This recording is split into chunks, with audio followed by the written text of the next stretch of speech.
உலைக்களம் நேயர்களுக்கு வணக்கம். இன்றைக்கி வீடியோவில் ஒரு சுவாரஸ்யமான அதே நேரத்தில் ஒரு முக்கியமான விஷயத்தை நான் பேச விரும்புகிறேன். அதுக்கு முன்னாடி நம்முடைய சேனலுக்கு நண்பர்கள் இதுவரையிலும் சப்ஸ்கிரைப் பண்ணாதவங்க பண்ணி ஆதரவு கொடுங்க. நேற்றைக்கு முன்தின 15ஆம் தேதி இரவு மகா சிவராத்திரி கொண்டாடப்பட்டது உங்களுக்கெல்லாம் தெரியும். மகா சிவராத்திரி வழக்கத்துக்கு மாறாக இப்போது நடக்கிற காலங்களில் ஏராளமான மக்கள் சிவன் கோயிலுக்கு போய் கும்பிட்றத நம்ம தொடர்ச்சி பார்க்குறோம். அது மேலும் மேலும் அதிகரிச்சுக்கிட்டே இருக்குது. அது ஒரு பக்கம் இருந்தாலும் இந்த சிவராத்திரி மகா சிவராத்திரி என்பது மாசி மாதத்தில் வரக்கூடிய அந்த மகா சிவராத்திரி, அந்த சிவராத்திரியில் இரவு முழுவதும் கண்ணு முடித்து சிவனுக்கு அபிஷேகம் பண்ணால் அது வறுமை போகும். பல கதை சொல்கிறானுங்க. அந்த சிவராத்திரி மகா சிவராத்திரிக்கு ஏராளமான புராண புழுகுகளை நிறையா பண்ணுறான். அந்த கதையெல்லாம் நமக்கு வேணாம். ஆனால் அந்த மகா சிவராத்திரியில் கண்ணு முடித்து விடிய விடிய கண்ணு முடித்து விரதம் இருந்து பூஜை பண்ணாக்கா நோய் நொடியெல்லாம் தீர்ந்து போயிடும், குடும்ப கஷ்டமெல்லாம் தீர்ந்து போயிடும், வாங்கின கடனெல்லாம் தீர்ந்து போயிடும், ரொம்ப சௌகரியமாக இருக்கலாம் என்று திரும்ப திரும்ப திரும்ப அதை சொல்லுகிறார்கள். அதை நம்பிட்டு தான் பல பேர் இன்னும் போயிட்டுருக்காங்க. அதை நம்பிட்டு போகிறான்னு இல்லை, ஏதோ நம்மளும் போய் வைப்போமேன்னு தான் ரொம்ப பேர் போகிறான். ஆனால் இத்தனை 100 ஆண்டுகளாக எல்லோரும் மகா சிவராத்திரிக்கு போய் கும்பிட்டுட்டு தான் இருக்கிறான். பெரும்பாலான நம்முடைய நாட்டு மக்களுடைய யாரெல்லாம் நம்பி சிவராத்திரிக்கு கண்ணு முடிச்சு சிவனை கும்பிட்றானோ அவன்லாம் தரித்திரத்தில் தான் இருக்கிறான். எவனுக்கு நோய் நொடி தீர்றதில்ல. ஆஸ்பத்திரியை பார்த்தா கூட்டம் திருவிழா கூட்டம் மாதிரி இருக்குது. கடன் அதிகரிச்சுக்கிட்டே இருக்குது. கஷ்டம் தொலையலை. எத்தனை தடவை செருப்படிப்பட்டாலும் இந்த பக்திங்கிற போதையிலேருந்து மக்கள் அவ்வளோ எளிதாக விடுபடுற மாதிரி தெரியல. இப்போ சாராய போதைக்கு கூட மறுவாழ்வு இல்லங்கள், அதாவது போதை மீட்பு இடங்கள்லாம் இருக்குது. ஆனால் அந்த போதையிலேருந்து மீட்பதற்கு தந்தை பெரியார் இருந்தார். அதுக்கு பிறகு பெருசாக யாரும் ஒருத்தரும் பண்ணுறதில்ல. என்னை போன்றவர்கள் அங்கங்கே கிடைக்கிற சந்தர்ப்பத்தில் பேசுவோம், அவ்வளோதான். மற்றபடி இந்த போதையை அதிகப்படுத்துறதுக்கான எல்லா வேலைகளையும் அரசாங்கமே செய்யுது. அது ஒரு பக்கம் இருக்கட்டும். இப்போ இந்த நிலையில் இந்த மகா சிவராத்திரியில் ஒரு சுவாரஸ்யமான ஒரு விஷயத்தை நான் பின்னால் சொல்கிறேன். அதாவது மகா சிவராத்திரிக்கு எல்லோரும் சுத்தபத்தமாக விரதம் இருந்து கவிச்சு கண்ணில் படாமல் அந்த வாசனையே படாமல் விரதம் இருந்து தான் சிவனை கும்பிடுவாங்கன்னு ரொம்ப பேர் நினச்சிக்கிட்டுருக்கீங்க. ஆனால் இந்தியாவிலே ஒரு ஊரில் பார்ப்பனர்களே இதை அன்றைக்கி மகா சிவராத்திரி அன்றைக்கி மட்டன் சமைச்சு மீன் வறுவல் பண்ணி சிவராத்திரி கொண்டாடுறாங்கன்னு சொன்னால் உங்களுக்கு ஆச்சரியமாகவும் அதிர்ச்சியாகவும் இருக்கும். அதை நான் பின்னால் சொல்கிறேன். மற்றபடி இந்த சிவராத்திரி கொண்டாடப்படுகின்ற இதே நேரத்தில் தான் இவ்வளோ மக்கள் எவ்வளவு தான் கஷ்டங்களை அனுபவித்தாலும் கூட சிவராத்திரி போயிட்டு வந்தால் எல்லாம் நல்லது நடக்குங்கிற ஒரு மூடத்தனமான நம்பிக்கை இன்னும் ஆழமாக இருக்குது. அது மக்கள் போகிறாங்க. அந்த மக்கள் போகிறாங்கன்னு சொன்னால் அதில் சாதாரண மக்கள் யாரும் சிவராத்திரியை இவ்வளோ விசேஷமாக கொண்டாடுறது சாதாரண அன்றாடம் கூலி வேலை செஞ்சு பிழைக்கிற மக்களோ அல்லது 100 நாள் வேலைக்கு போகிற மக்களோ அதில் போய் அவ்வளவு ஈடுபாடு காட்டுறதில்ல. அவங்க ஏதோ தங்களுக்கு அவங்களால முடிஞ்சு அவங்க வீட்டில் இருக்க சாமியை கும்பிட்டு அவன் மட்டும் போயிட்டுருக்கான். இப்போ இந்த மகா சிவராத்திரி அது இது லொட்டு லொசுக்குன்னு சொல்லி கும்பலாக கோயிலுக்கு போகிறது யாருன்னு சொன்னால், நல்ல சம்பளம் வாங்கிட்டு 3 வேளை மூக்கை பிடிக்க தின்னுட்டு, அதாவது செரிக்கிறதுக்கு வழி இல்லாததுனால ஊரை சுற்றுறது, இருக்கிற காசை எப்படி செலவு பண்ணுறதுன்னு தெரியாமல் கோயிலாக போகிறது, அதுக்கு அந்த கோயிலுக்கு போகிறதுக்கே ரொம்ப ஆடம்பரமாக போகிறது. இப்படி நம்ம நாட்டில் இருக்கக்கூடிய நடுத்தர மக்கள் தான் தங்களுடைய வாழ்க்கை அப்படியே நீடிக்கணும், அது மேலே மேலே ஆடம்பரமான வாழ்க்கையாக மாறணும், அந்த வாழ்க்கையிலேருந்து ஒரு சின்ன இம்மி அளவு கூட கீழே போயிடக்கூடாதுங்கிற நோக்கத்தில், அந்த சுயநல நோக்கத்தில் தான் ரொம்ப பேர் பக்திங்கிற முறையில் கோயிலுக்கு போகிறாங்களே தவிர உண்மையிலே நல்லது நாட்டில் நல்லது நடக்கணும், இல்லாதவன் கஷ்டப்படுறவனுக்கு கடைத்தேற்றம் கிடைக்கணும் அப்படின்லாம் யாரும் பார்த்த மாதிரி எனக்கு தெரியல. சாதாரண மக்கள் சாதாரண அந்த நம்பிக்கையில் அப்படியே போயிட்டு ஏதோ தனக்கு தெரிஞ்ச கோயில் ரோட்டோரத்து கோயிலை கும்பிட்டு போயிட்டே இருக்கிறான். இது முழுக்க முழுக்க இந்த ஆடம்பரமாக அந்த பக்தியை கொண்டாடுறது யாருன்னு சொன்னால் அந்த காசு கொழுப்படுத்த மேட்டுக்குடி தான் என்பதை நாம் கண் முன்னால் பார்க்கலாம். இந்த விழாவை வருஷம் ஜக்கி வாசுதேவன் ஒரு கிரிமினல் ஒருத்தருக்கான், நமக்கு எல்லாம் தெரியும். அவன் பெரிய அளவில் கொண்டாடுறான். அது கொண்டாடுறது இருக்கட்டும். இந்த கொண்டாட்டத்தன்னைக்கு ஒருத்தன் போயிருக்கிறான். கோயம்புத்தூரில் சிங்காநல்லூர்லேருந்து ஒருத்தன் அடகு கடை வச்சுருக்கிறவன் ஜக்கி வாசுதேவன் இடத்துல மகா சிவராத்திரி கொண்டாடுறதுக்கு போயிருக்கிறான். போனால் அவன் நடத்தின அடகு கடையில் 70 பவுன் வந்து நகை, ஒரு 2 கிலோ வெள்ளி, மொத்தம் 1 கோடி ரூபாய்க்கு மேலே வந்து அடிச்சுட்டு போயிட்டான். இவன் எப்படா வந்து ஜக்கியை பார்க்க போவான், நம்ம வந்து எல்லாத்தையும் லவட்டிக்கிட்டு போகலான்னு சொல்லி ஒரு திருடர் கூட்டம் வந்து நல்ல பக்காவாக பிளான் பண்ணி போயிட்டான். இப்போ சிவனை நம்பி போனவனுக்கு நாசம்தான், அவன் குடும்பமே நாசமானதான் மிச்சம். ஆனால் இவ்வளவு வந்து பட்டாலும் கூட நமக்கு அந்த அந்த போதை வந்து தெளியறது இல்லைங்கிறத நம்ம வந்து பார்க்குறோம். அது ஒரு பக்கம் இருக்கட்டும். இந்த கோவையில் நடக்கிற ஈஷா யோகா மையம் இருக்குது பார்த்திங்களா, அதில் வருஷம் வந்து பிரம்மாண்டமாக அந்த சிவனை வந்து மகா சிவராத்திரியை அவன் கொண்டாடுறதை நம்ம வந்து பார்க்குறோம். மகா சிவராத்திரியை வந்து கொண்டாடுற இந்த வருஷம் கொஞ்ச நேரம் நான் வந்து இந்த லைவில் வந்து அந்த வீடியோவை பார்த்தேன், அவன் கொண்டாடுறதை பார்த்தேன். அதான் பிரம்மாண்டமான ஏற்பாடுகள். என்னுடைய ஒரு கன்சர்வேட்டிவ் எஸ்டிமேட்டுன்னு சொல்லுவாங்கள்ல, அது மாதிரி ரொம்ப சாதாரணமாக எஸ்டிமேட் பண்ணால் கூட ஒரு 15-20 கோடி ரூபாயாவது செலவு பண்ணியிருப்பான்னு நினைக்கிறேன். எல்லாம் வந்திருக்கிறவன் பூரா காசு கொழுப்படுத்த ஒன்றாம் நம்பர் கடானிப்பர்களாக இருக்கிறான். நல்ல கொழுன்னு தின்னுட்டு கஷ்டம்னா என்ன, வந்து வறுமைனா என்ன, பசின்னா என்ன, இது எதுவும் தெரியாத ஒரு திமிரு பிடிச்ச வந்து பணக்கார கூட்டம் தான் இங்கே வந்து ரொம்ப இருக்குது. பார்த்திங்கன்னா ஆணு பொண்ணு எல்லாம் இங்கே வந்து அதை சிவனை கும்பிட்றதுக்குன்னா ஏதோ சிவனை கும்பிடுறோம், லிங்கத்தை கும்பிடுறோம், அபிஷேகம் பண்ணோம், சூடத்தை கொளுத்துறோம், பத்திரிகை கொடுத்துறோம், கும்பிட்டோம், வந்தோம்னு இல்லை. அங்கே பூரா பார்த்திங்கன்னா சினிமாக்காரன் அவன் லொட்லுசு எல்லாரையும் கூட்டி வந்து ஒரே கும்மாளம், ஒரே கூத்து. அந்த கூத்துக்கு அவன் செலவு பண்ணியிருக்கிற தொகை, அவன் செலவு பண்ணது ஒரு பக்கம், அதை நம்பி வந்து பல ஆயிரம் ரூபா செலவு பண்ணிட்டு வந்தவன் அந்த சிவராத்திரியில் வந்து கலந்துக்கிறதுக்காகவே வந்து 50,000, 1 லட்சம், 2 லட்சம்னு காசு கொடுத்து வந்தவன். இப்படி அந்த ஒரு நாள் சிவராத்திரி கொண்டாட்டத்தை எடுத்துக்கிட்டிங்கன்னா அதில் புழங்கியிருக்கிற வந்து இப்போ பொருளாதாரமே, அதாவது பணமே எனக்கு தெரிஞ்சு ஒரு 100 கோடி ரூபாயாவது புழங்கியிருக்கும் போல தெரியுது. அவ்வளவு பணப்புழக்கம், அவ்வளவு பணக்கார பூரா காசு கொடுப்படுத்தும் பூரா இங்கே வந்து உட்காந்துருக்குறான். அதில் பார்த்தீங்கன்னு சொன்னால் அவன் பொண்ணா ராதைன்னு சொல்லி அந்த தன்னுடைய பெத்த பொண்ணை அவன் கட்டி பிடிச்சி ஆடுற ஆட்டத்தை பார்த்திங்கன்னா ஆபாசமாக இருக்குது. அவன் வந்து ஈஷா யோகா மையம் நடத்துகிற இந்த ஜக்கிக்கு அவன் யோகாவை பற்றி அவனுக்கு என்ன தெரியும், அவன் எங்கே கற்றுக்கிட்டான், ஏதாவது வந்து ஒரு தகுதியான நபர் தானா, எதை பற்றியும் கிடையாது. ஆனால் அவனுக்கு மேல் மட்டத்தில் எல்லா வகையிலும் செல்வாக்கு இருக்குது. இந்த ஈஷா யோகா மையத்து மேலே ஏகப்பட்ட வழக்கு இருக்குது. அவன் பொண்டாட்டியை கொலை பண்ணதாக வழக்கு இருக்குது. பல பேர் வந்து அங்கே வந்து கொலை செய்யப்பட்டுருக்கிறாங்க. அந்த 150 ஏக்கர் அந்த இடம், அதை பூரா வந்து வனத்துறை இடத்த வந்து ஆக்கிரமிச்சிருக்கணும், அது மேலே வழக்கு இருக்குது. எல்லா வழக்குகளையும் தூக்கி ஊற்றி மூடிட்டு அவன் நேராக பிரதம மந்திரியோட தொடர்பு வச்சுருக்கிறான், ஜனாதிபதியோட தொடர்பு வச்சுருக்கிறான். பிரதம மந்திரி வர்றான், ஜனாதிபதி வர்றான், மந்திரி வர்றான், தந்திரி வர்றான், அதிகாரி வர்றான், எல்லா பேரும் வர்றான். இது ஒரு பக்கம். நேற்று கூட்டத்துக்கு வந்து இந்தியாவினுடைய பாதுகாப்பு மந்திரி ராஜ்நாத் சிங் வர்றாரு. அவரை வச்சுட்டு ராஜ்நாத் சிங் மாதிரி இந்தியாவினுடைய பாதுகாப்பு மந்திரி ஒரு 15 நிமிஷம் 20 நிமிஷம் ஒரு இடத்துக்கு போயிட்டு வர்றது ஒரு வேலையை பார்க்குறதுனால அவ்வளோ டைட்டாக இருப்பாங்களாம், அவ்வளோ வேலை. அங்கே விடிய உட்காந்துருக்கிறான் ராத்திரி அவனோட கூத்தடிச்சுக்கிட்டு. ஒரு நாட்டினுடைய பாதுகாப்பு மந்திரி ஒரு சாமியார் பயலோட உட்காந்துக்கிட்டு ஆட்டம் பாட்டம் கூத்து நடிச்சுக்கிட்டு இருக்கான். இது எவ்வளோ பெரிய அயோக்கியத்தனம்னு யோசிச்சு பாருங்கள். அது ஒரு பக்கம் இருக்கட்டும். இதுக்கு அப்புறம் இவன் புதுசாக பவ்ய பாரத் பூஷன் அப்படின்னு ஒரு விருது கொடுக்குறான். யாருக்கெல்லாம் கொடுக்குறான்? இந்த பெரிய பெரிய இசை வல்லுநர்கள், பெரிய பெரிய எழுத்தாளர்கள், அதுக்கெல்லாம் கொடுக்குறான் இவன் ஈஷா யோகா மையத்திலேருந்து. அதில் ஒரு 3 பேர் இந்திய இராணுவ தளபதிகள். அதாவது ஆப்ரேஷன் சிந்தூர், இந்த பாகிஸ்தானுக்கு எதிராக நடந்த சண்டையில் முன்னாடி நின்ன இராணுவ தளபதிகள், அதாவது கடற்படை தளபதி, விமானப்படை தளபதி, தரைப்படை தளபதி, இந்த 3 தளபதிகளையும் கூப்பிட்டு வச்சு யூனிஃபார்மில் உட்கார வச்சு இவன் போய் விருது கொடுக்குறான். ஏன்னா ஒரு மதசார்பற்ற அரசினுடைய இராணுவ தளபதிகள் சீருடையிலே போய் ஒரு மதத்தை வச்சுக்கிட்டு காசு பண்ணிக்கிட்டு ஒரு கிரிமினல் விருதுன்னு கொடுக்குறான், அதை போய் வாங்குகிறான். இது எப்படி வந்து அவரை பாதுகாப்புத்துறை அமைச்சர் முன்னாலே வந்து வாங்குகிறான், பாதுகாப்புத்துறை அமைச்சருடைய ஒப்புதலோடு இது நடக்குது. இது எவ்வளோ பெரிய அரசியல் சட்டத்துக்கு விரோதமானது, சட்டவிரோதமான நடவடிக்கை. இதை எந்த கூச்சமும் இல்லாமல் ராஜ்நாத் சிங்கும் ஜக்கி வாசுதேவும் சேர்ந்து செய்கிறானுங்க. எவ்வளோ பெரிய அயோக்கியத்தனம் பாருங்கள். இதை யாரும் இன்னும் கேட்ட மாதிரி தெரியல.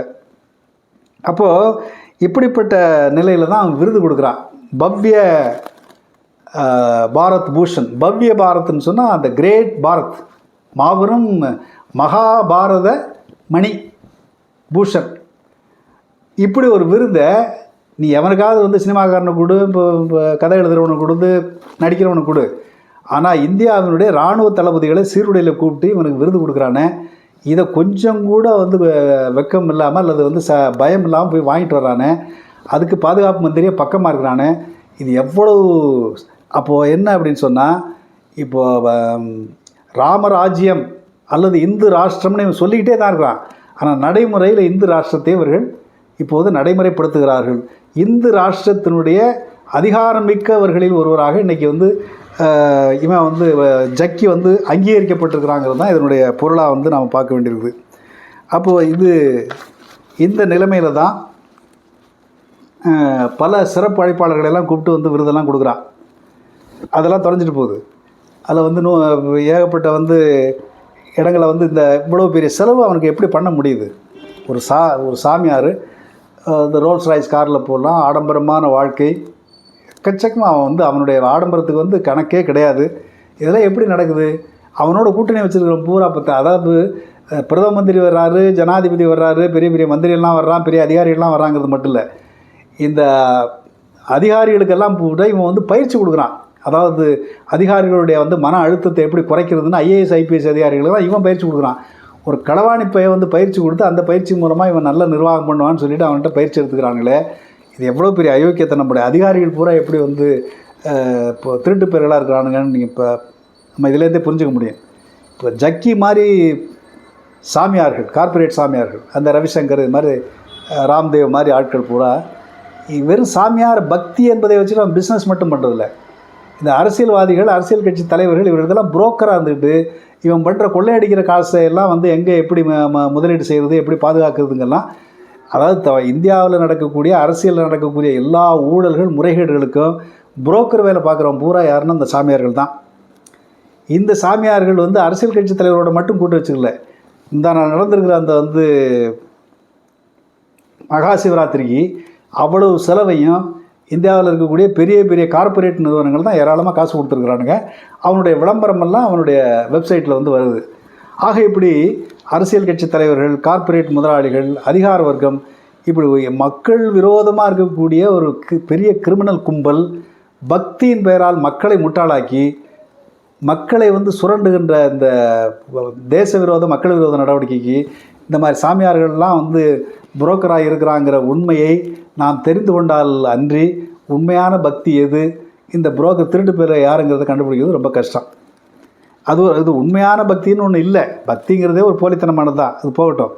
இப்படிப்பட்ட ஒரு நிலைமையில் இந்த மகா சிவராத்திரிங்கிறது ரொம்ப சுத்தபத்தமாக இருக்கணும், கவுச்சு வாடையே வரக்கூடாதுன்னா நம்ம நினச்சிக்கிட்டு இருக்கலாம். ஆனால் காஷ்மீரில் ஒரு சம்பவம் நடந்திருக்குது. என்ன சம்பவம்னா, 1990களில் மத தீவிரவாதிகள் ஒரு புது பிரச்சனையை கிளப்பி அங்கே காஷ்மீரில் இருக்கக்கூடிய பண்டிட்டுகள், காஷ்மீரில் இருக்கக்கூடிய பார்ப்பனர்களை மிகப்பெரிய அளவுக்கு அவர்களுக்கு எதிராக வந்து தாக்குதலாம் நடந்து அவங்க பூரா வந்து உயிருக்கு பயந்து எல்லாம் டெல்லி அங்கேயே ஓடி தஞ்சமடைஞ்சாங்க. பலாயிரம் பேர் அப்படி தஞ்சமடைந்தார்கள். அவர்களுக்கு அரசாங்கமே நிறைய காசெல்லாம் செலவு பண்ணி அவர்களை தங்க வச்சானுங்க. அது ஒரு பக்கம் இருக்கட்டும். இப்போ கொஞ்சம் கொஞ்சமாக அந்த நிலைமைகள் கொஞ்சம் மாறிக்கிட்டு இருக்குன்னா கொஞ்சம் பேர் போகிறான். மற்றவெல்லாம் டெல்லி போன்ற இடங்கள்லாம் அப்படியே தான் இருக்கிறானுங்க. ஆனால் ஏற்கனவே அங்கேயே இருக்கக்கூடிய, அதாவது நாங்கள் என்னன்னாலும் சரி, நாங்கள் எங்கள் ஊரில் நாங்கள் இந்து முஸ்லீம்லாம் ஒன்றும் வேறுபாடு பார்க்கல, நாங்கள் எல்லாம் நட்பாக தான் இருக்கோம். ஏதோ தீவிரவாத சக்திகள் இந்த மாதிரி பண்ணிட்டாங்க, நாங்கள் வந்து காஷ்மீர் விட்டு போக மாட்டோம்னு அங்கேயே இருக்கிறவங்கெல்லாம் இருக்கத்தான் செய்கிறாங்க. அவர்களுக்குள்ளே இன்னமும் ஒரு நெருக்கமான உறவு இருக்குது. இப்போ காஷ்மீர்லேயும் இந்த இந்துக்கள் என்று சொல்லப்படுகின்ற பண்டிட்டுகள் தான் பார்ப்பனர்கள். அவர்கள் வந்து வருஷம் வந்து இந்த மகா சிவராத்திரியை கொண்டாடுறாங்க. அந்த மகா சிவராத்திரிக்கு பேர் ஹாரத் அப்படின்னு பேர். அந்த கொண்டாட்டத்தின் போது காஷ்மீரில் இருக்கக்கூடிய பார்ப்பனர்கள் ஆட்டுக்கறியை சமைச்சு, பிரியாணி சமைச்சு, மீனெல்லாம் வறுத்து வச்சு அப்படி தான் சிவனை கொண்டாடுறாங்க. இதை பற்றி ஒரு செய்தி வந்து ஆங்கில இந்து பத்திரிகையில் வந்துருக்குது. அதை படித்த பிறகு தான் இதை சொல்லணும்னு நினச்சேன் நான். அதில் முக்கியமான செய்தி என்னென்னா, நாமெல்லாம் பார்ப்பனர்கள் ரொம்ப சைவம்னு நினச்சிட்டு இருக்கோம். வரலாற்றில் வந்து ஆரியர்கள் தான் வந்து ஆடு மாடு குதிரை எல்லாத்தையும் வெட்டி வந்து யாகம்ங்கிற பேரால் வந்து சுட்டு, அவங்களுக்கு வந்து ஆடு மாடு சுட்டு சாப்பிடாட்டி போனால் வந்து வாழ்க்கையே ஓடாது. அந்த அளவுக்கு மாமிசத்திலே திளைத்தவர்கள் தான் ஆரியர்கள், பார்ப்பனர்கள். அது பின்னால் வந்து ஒரு காலகட்டத்தில் சமணம் பௌத்த மதத்துக்கு வந்து அதனுடைய ஆதிக்கத்தை வந்து ஒழிக்கிறதுக்கு தான் இவங்க சைவம் மாறினாங்களே தவிர இவங்க ஒரு காலத்துலேயும் சைவம் இல்லை. அது அந்த கதையெல்லாம் போகட்டும். ஆக இன்னமும் பார்ப்பனர்கள், காஷ்மீரில் இருக்கக்கூடிய பண்டிட்டுகள் பார்ப்பனர்கள் மாமிசம், மீன் போன்றவற்றால் இன்னும் சாப்பிட்றாங்க. அதே போல் இந்தியாவில் வந்து மேற்கு வங்காளத்தில் இருக்கக்கூடிய பார்ப்பனர்கள்லாம் இப்போதும் மீன், மட்டன்லாம் சாப்பிடக்கூடியவங்க தான். அங்கே வந்து கல்கத்தா போனவங்களுக்கு தெரியும், பார்ப்பனர்கள்லாம் பஞ்சகச்சம் கட்டிக்கிட்டு நேராக மார்க்கெட்டில் போய் மீனை வாங்கி கையில் பிடிச்சிக்கிட்டே போகிறதெல்லாம் பார்க்கலாம். வேறு காஷ்மீர் பார்ப்பனர்களும் கல்கத்தா பார்ப்பனர்களும் வங்காளத்து பார்ப்பனர்களும் இப்போதும் வந்து மாமிசம் சாப்பிடுவர்களாக இருக்கிறார்கள் என்பது ஒரு உண்மை. என்ன நான் சொல்ல வந்ததுன்னா, அங்கே மாமிசமெல்லாம் இவன் சொல்கிறது மாதிரி வந்து மகா சிவராத்திரி அதே சுத்தபத்தமாக வந்து பூஜை பண்ணுறதெல்லாம் கிடையாது. அவன் என்ன சாப்பிட்றானோ அதை வச்சு கடவுளுக்கு பூஜை பண்ணுறான், அவ்வளோதான். அதனால தான் காஷ்மீரில் சிவனுக்கு வந்து கறியையும் மீனையும் படைத்து வந்து பூஜை பண்ணுறாங்க. அதுவும் பார்ப்பனர்கள் பண்ணுறாங்க. அது பண்ணுறது மட்டும் இல்லை, அங்கே இருக்கக்கூடிய இந்துக்களுக்கு அவர்கள் தங்களுடைய அன்பளிப்புகளை கொடுக்குறார்கள். அங்கே இருக்கக்கூடிய இஸ்லாமியர்களுக்கு அதே போல் இந்த இஸ்லாமியர்களும் பதிலுக்கு இவர்களுக்கு மரியாதை செய்கிறாங்க. இப்போ நம்ம என்னென்னா, ஒரு பக்கம் இந்து முஸ்லீம் பிளவை இந்த பிஜேபி ஆர்எஸ்எஸ் எவ்வளவு தான் வந்து முயற்சி பண்ணி பிளவை உருவாக்கினாலும் மக்கள் இயல்புலேயே தாங்கள் வந்து பின்பற்றுகிற அந்த மத நல்லிணக்க பண்பாடு இருக்கு இல்லையா, மதத்தை தாண்டி ஒரு நட்புறவும் 2 கலாச்சாரங்களை வந்து ஒன்றோடு ஒன்று இணைந்து வாழ்கின்ற அந்த கலாச்சார பிணைப்பு என்பது இன்னமும் நம்ம நாட்டில் வந்து அழிஞ்சிடல அப்படிங்கிறது ஒரு உதாரணம் தான் காஷ்மீரில் நடக்கிற இந்த மகா சிவராத்திரியில் இந்த மாதிரி மாமிசம் சமைத்து கடவுளுக்கு படைப்பதும் அதில் இஸ்லாமியர்களோடு வந்து அந்த விழாவை கொண்டாடுவதும் என்கிற மரபு இப்போது மீண்டும் புதுப்பிக்கப்பட்டிருக்கிறது. பல இஸ்லாமியர்கள் ரொம்ப சந்தோஷமாக வந்து ஒரு 30 வருஷம் வந்து அது தடைபட்டு போயிருந்த இந்த பண்பாடு மீண்டும் வந்து புதுப்பிக்கப்பட்டிருக்கிறதுல ரொம்ப பேர் மகிழ்ச்சி அடைஞ்சிருக்கிறாங்க. அதே போல் இந்து பண்டிட்டுகளும் பார்ப்பனர்களும் மகிழ்ச்சியாக அதை கொண்டாடுறாங்கங்கிற செய்தியை பார்க்கும்பொழுது நமக்கு உண்மையிலே ரொம்ப மகிழ்ச்சியாக இருந்துச்சு. இது ஆனால் நேற்று வந்து ஒரு சம்பவம் நடந்திருக்குது. எங்கே இதே வந்து மகா சிவராத்திரி மகாராஷ்டிரத்தில் ஒரு கோயில் இருக்கிற மகாராஷ்டிரா அரசாங்கத்தில் சிவசேனையினுடைய அமைச்சராக ஒருத்தர் அப்துல் சத்தார்னு ஒரு மந்திரி இருக்கிறார். அவர் ஒரு கோயிலுக்கு போயிருக்கிறார், சிவராத்திரி விட்டு கோயிலுக்கு போயிருக்கார். ஒரு இஸ்லாமியன் ஒரு இந்து கோயிலுக்கு வந்துட்டு போயிருக்கிறாருங்கிறது வந்து ஒரு பாராட்ட வேண்டிய ஒரு விஷயந்தான். மத நம்பிக்கையை கடந்து இந்துக்கள் என்று நம்புகின்றவர்கள் கொண்டாடுகின்ற அந்த சிவராத்திரி அன்னைக்கு கோயிலை வந்து மரியாதை பண்ணிட்டு போயிருக்கிறார். அதை பொறுக்க முடியாமல் அங்கே இருக்கிற காலிப்பேர்கள்லாம் சேர்ந்து அவர் போனதுக்கு பிறகு அவர் வந்து முஸ்லீமெல்லாம் வந்து கவிச்சு சாப்பிடாமல் இருக்க மாட்டானுங்க, அவன் வந்து மாமிசம் சாப்பிட்டு எப்படி கோயிலுக்குள்ளே வந்து வரலாம், வந்துட்டு போனதுனால கோயில் தீட்டாயிட்டுன்னு சொல்லி மாட்டு மூத்திரத்தை தெளித்து கோயிலை சுத்தப்படுத்துகிறாங்க. ஏண்டா மனுஷன் வந்துட்டு போன இடத்த மாட்டு மூத்திரத்தை தெளித்தா சுத்தமாயிடுன்னு நம்புகிற முட்டாள்கள் இருக்கிறான உலகத்தில். வேறு எங்கே இருக்கிற மாதிரி நமக்கு தெரியல. மனுஷன் தீட்டான், மாட்டு மூத்திரம் வந்து புனிதமானதான், அதை தெளித்து சுத்தம் பண்ணுறேங்கிறான். அப்போ ஒரு பக்கம் பார்த்தீங்கன்னு சொன்னால் காஷ்மீரில் அந்த இந்துக்களுக்கும் இஸ்லாமியர்களுக்கும் இடையில் நின்று போயிருந்த உறவு வந்து புதுப்பிக்கப்படுகிறது. ஏற்கனவே ஒரு சீர்குலைக்கிற மாதிரி ஆர்எஸ்எஸ் பிஜேபி இந்த சிவசேனை இந்த மதவெறி கும்பல்களாக என்ன பண்ணுறான்னு சொன்னால், நான் வந்து இஸ்லாமிய வெறுப்பை வந்து தூண்டுவதற்கு, வெறுப்பை வந்து அதிகப்படுத்துவதற்கு இந்த மாதிரி இஸ்லாமியம் வந்து போனதுனால கோயில் தீட்டாயிடுச்சுன்னு தீட்டு கழிக்கிறான். இப்போ இந்த பக்தி என்பது பக்தி என்பது தான் அது ஒரு மனிதனுடைய ஆன்மீக உணர்வு என்பதை தாண்டி அது அரசியலாகவும் மத வெறுப்பை உருவாக்கி அதிகாரத்தை கைப்பற்றுவதற்கான கருவியாகவும் இன்றைக்கு ஆன்மீகம் செயல்பட்டுருக்குது. இன்றைக்கி பார்த்தீங்கன்னு சொன்னால் நேற்று வந்து அந்த இதில் இப்போ நம்முடைய கோயம்புத்தூரில் ஜக்கியினுடைய கூட்டத்தில் பார்த்திங்கன்னா ஒரு முக்கியமான விஷயம் ஒன்று நடந்திருக்குது. அங்கே நான் புரோக்கர்னு சொன்னது ஒன்று சும்மா என்னுடைய சொந்த கருத்துலேன்னு சொல்லலை. அங்கே பார்த்தீங்கன்னு சொன்னால் எல்லாரையும் கூப்பிட்றான். அதாவது வெளியில் இருக்கக்கூடிய அரசியலில் எழுத்தாளர்கள் கவிஞர்கள் அவங்களெல்லாம் கூப்பிட்டாங்கிறது இருக்கணும், இராணுவ தளபதியை கூப்பிட்டு விருது கொடுத்தாங்கிறதெல்லாம் இருக்கட்டும். அரசியல் கட்சிக்காரெலாம் யார் கூப்பிட்ருக்கான்னு சொன்னால் ராஜ்நாத் சிங்கை கூப்பிட்ருக்கான், மகாராஷ்டிரா முதலமைச்சர் வந்து ஃபட்னாவிஸை கூப்பிட்ருக்கான், அப்புறம் பிஜேபி பாண்டிச்சேரி அமைச்சர் நமசிவாயத்தை கூப்பிட்ருக்கான், அப்புறம் பார்த்திங்கன்னா அதிமுக வேலுமணியை கூப்பிட்ருக்கான். இன்னொரு பக்கம் பார்த்தீங்கன்னு சொன்னால் தேமுதிகவினுடைய விஜயகாந்தனுடைய மனைவி வந்து பிரேமலதாவை கூப்பிட்ருக்குறாங்க. சரி, நீ கூப்பிட்டீங்கன்னா எல்லாரையும் கூப்பிடு. அது என்ன அதிமுகவிலேருந்து ஒருத்தரும் வந்து தேமுதிகலேருந்து விஜயகாந்த் பொண்டாட்டியும் கூப்பிட்ற, அப்போ விஜயகாந்த் பொண்டாட்டி பிரேமலதா எந்த பக்கம் சேர்றதுன்னு தெரியாமல் திண்டாடிக்கிட்டு இருக்கா அந்த அம்மா. திமுகவில் சேர்க்குற மாதிரி தெரியல, ஏடிஎம்கேலையும் சேர்க்குற மாதிரி தெரியல. இப்போ போக்கடம் இல்லாமல் அந்த அம்மாவுக்கு இப்போ ஏதாவது ஒரு கட்சியோடு சேர்ந்து ஒரு 10 சீட்டை தான் வாங்கிட்டு 10 சீட்டு மல்லுண்ட அந்த சீட்டை காட்டி தன்னுடைய கட்சியை காட்டி பேரம் பேசி காசும் வாங்கிக்கணும். அதுதான் அந்த அம்மாவுடைய நோக்கம். அது ஜெயிக்கணும், மக்களுக்கு நல்லது செய்யணுங்கிறதெல்லாம் அந்த அம்மாவுக்கு நோக்கம் கிடையாது. அது நமக்கு இப்போ தெரிஞ்ச கதை தான். அது விஜயகாந்தாவது ஒரு கணக்கில் சேர்த்துக்கலாம். இந்த அம்மா பெரிய கிரிமினல். இந்த அம்மாவையும் வேலுமணியும் கூப்பிட்டு வச்சுருக்கா. அப்போ என்ன, பிஜேபி அதிமுக தேமுதிக கூட்டணிக்கு புரோக்கர் வேலை பார்க்குறது யாருன்னு சொன்னால் ஜக்கி. அப்போது ஒரு ஆன்மீக விழா என்கிற பெயரில் இது கார்ப்பரேட் முதலாளிகளோடு சேர்ந்து கொள்ளையடிக்கிறது, அரசியல் புரோக்கர் வேலை பார்க்குறது, அப்புறம் இந்த மாதிரி எல்லா சில்லற வேலையும் பார்க்குற ஒரு அயோக்கியம்தான் இந்த ஜக்கி. அந்த ஜக்கி ஆன்மீகம்ங்கிற பெயரால் அவன் நடத்துகிற இந்த மகா சிவராத்திரி என்பது உண்மையிலே பக்திக்கானதல்ல. அது கிரிமினல்களெல்லாம் ஒன்றாக கூடி இப்போ போதை இப்போ எல்லாத்தையும் போட்டு கூத்தடிக்கிறது, விடிய விடிய எல்லா அயோக்கியத்தனம் பண்ணுறது, அப்புறம் அவங்களுக்கு வேண்டிய அரசியல் கணக்கு வழக்குகளை தீர்த்து கொள்வது, பேரங்களை முடித்து கொள்வது, புரோக்கர் வேலை முடித்து கொள்வது என்பதற்கு தான் இந்த மகா சிவராத்திரி பயன்படுவதை தவிர மக்களுக்கு எந்த காலத்திலும் சிவன் எந்த காலத்திலையும் சாதாரண மக்களுடைய கஷ்டங்களை சிவன் எந்த காலத்திலையும் போக்க மாட்டான். நீ சிவனை நம்பி போனால் சிவன் சொத்து கொலநாசம்னு பொதுவாக பழமொழி சொல்லுவாங்க. ஆனால் சிவனை கும்பிட போகணுன்னா வீட்டில் இருக்கிற பண்டபாத்திரம் கூட வெளியில் போயிடுங்கிறது தான் நம்முடைய நடைமுறை யதார்த்தமாக இருக்கிறது. அதனால் பக்தி என்கிற இந்த போதையிலிருந்து நம் சமூகம் விடுபட்டால் தவிர உண்மையான வழி கிடைக்காது என்பதை நாம் புரிந்து கொள்ள வேண்டும். நன்றி.